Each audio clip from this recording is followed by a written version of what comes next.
I had high hopes for the Lumix S1RII, and I've been really disappointed in it. And right now I'm sitting in my car. I just pulled up in front of the FedEx where I'm shipping this back to B&H Photo Video, and I decided to share this experience with you. And maybe this is something that others might find interesting.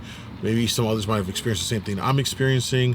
And so that's what we're going to jump into here. I have no script. I'm just going right off the top of my head with the user experience with it. So first, let me give you some context here. I've been a long time Lumix user.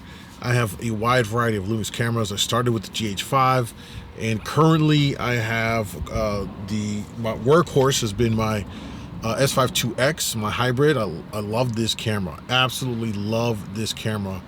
Outside of this, I have a couple of S5 IIs. And I even have the G9 Mark II for my Micro Four Thirds, which I haven't really talked about enough on this channel, and I think in future videos I will. But I share that with you just to kind of give you some context as to my experience with Lumix. I've really enjoyed their products. I think honestly, they provide some of the best value in the market across all the camera brands, in my opinion. And especially lately, what they've been doing with integrating the Lumix Lab app, just really extending the functionality of these cameras outside of just, you know, what you get with the hardware by expanding it with software and with firmware updates. It's been great experience. And so when I decided to pre-order the S1RII, my hope was that it would essentially replace my S5 IIX, and then this would become my main workhorse camera for being able to do some video stuff and doing photography, and then of course with the upgraded, you know, megapixels, I really like that.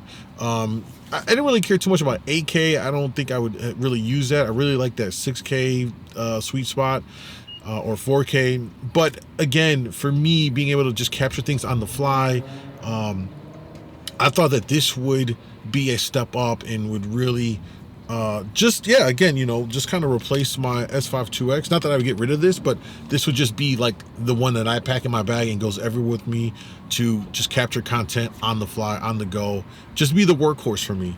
And in the time that I have had this camera, I've run into some issues. And so what I want to share with you first, and I posted this on my Instagram stories. I tagged Lumix, the Lumix accounts, in hopes maybe they would by chance see it and respond, which they didn't.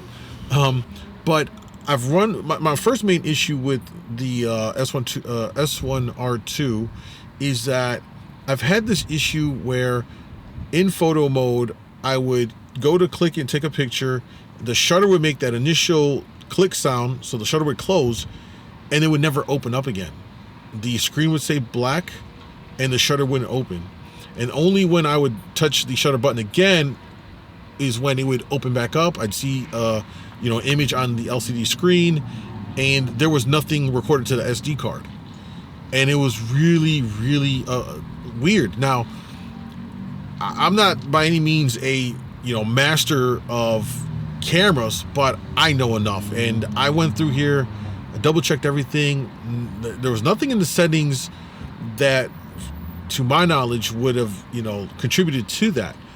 And I was able to replicate that quite a few times when I first got the camera, and I couldn't figure out why it is. Now, as of today, of course, with me getting ready to send it back, I've been snapping away and it hasn't done that. It's so weird. Maybe it's a firmware thing. I don't know if maybe it's a defective unit, but that alone has left a bad taste in my mouth. On top of the fact that, Lumix had to push back the delivery date on these guys. It went from mid-March to the end of March. And so as I'm sitting here on the 14th of April, I've had it for about 2 weeks. I took it around with me and just used it just to capture random things, just to get a feel for it. And that was one of the main first things that I ran into that, again, did not like. Brand new camera, shouldn't have issues with it. In photography mode, trying to take a picture, and the shutter closes and doesn't open back up. It doesn't take a picture. I got a blank screen.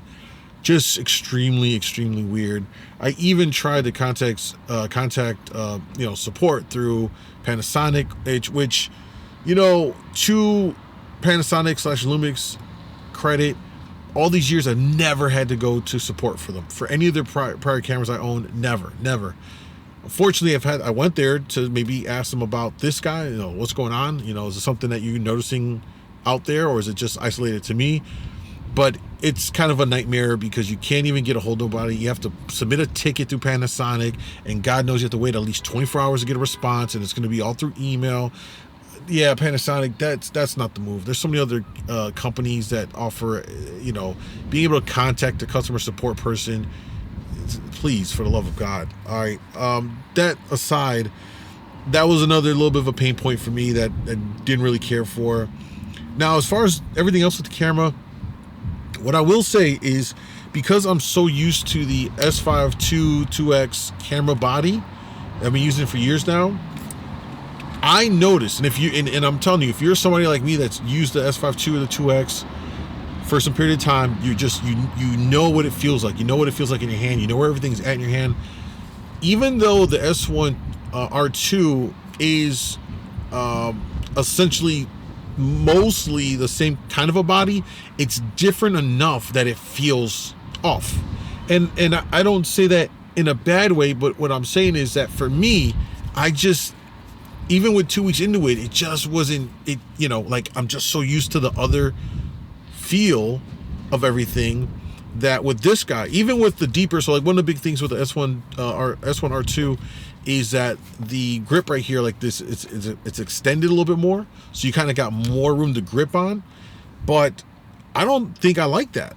I actually like the way it is in the S5 2X, and the 2 and the 2X.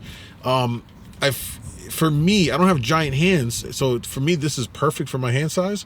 And for the S1RII, I feel like I gotta just kind of stretch my hand to really like grip it, and just not as comfortable for me. Also too, I know they moved back the little knob up here, little rotator up here. People claim that they always have issues rubbing it and all that stuff. I just want to say a very special I hate you to those people that complain about it, because I actually don't like this. I don't like that it's out of the way.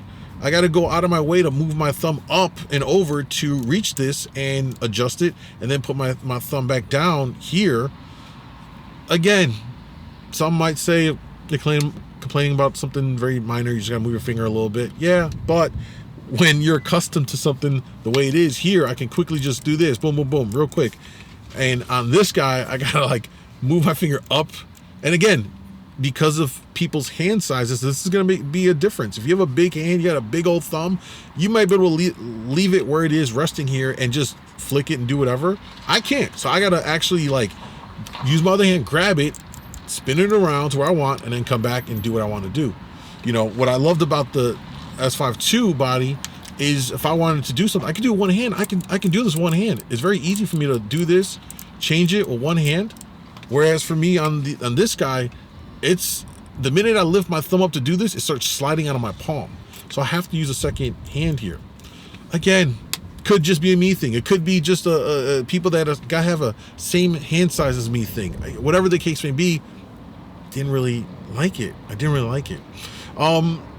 They also made adjustments to the knobs up here, right? So now they separate everything out. So, you can go to photo, video, S&Q mode from the little switch over here, which I like the concept of it. And then on this side, they changed the power button, and that has also thrown me off. I'm so used to on my 2X and the S5 II where the power is right here, flick it, I'm on. They adjusted it maybe like 15 degrees, so it's pointing right at you. And it's just another one of those. It's just different. It's odd. I just didn't get used to it. Outside of that, using it, a lot of it was very much similar to the S5 II 2X for me. The menu system is I like how they separate everything. So, whatever mode you're in, you get the full menu for all of that. You can, again, I really like that. You can customize everything per mode, and it breaks it all out. I really did like that part. And of course, I really like the screen, the fold out or the flip out screen here, being able to do what you normally do here, but then also, pulling it out. I really do like this a lot, but I'm at a point right now where I don't know. Well, I do know. I don't think that the essentially $3,400 I paid for this camera with tax included here in the US really is worth upgrading from the 2X. I don't know that there's enough outside of the megapixel count.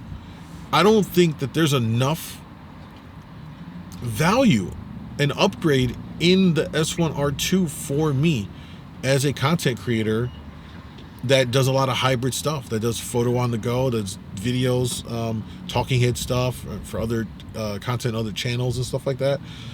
I don't know that this is worth it for $3,400. And it really pains me to say that, because I really wanted this camera. I really thought that I would get it and immediately fall in love with it, and then this guy would just be like my backup.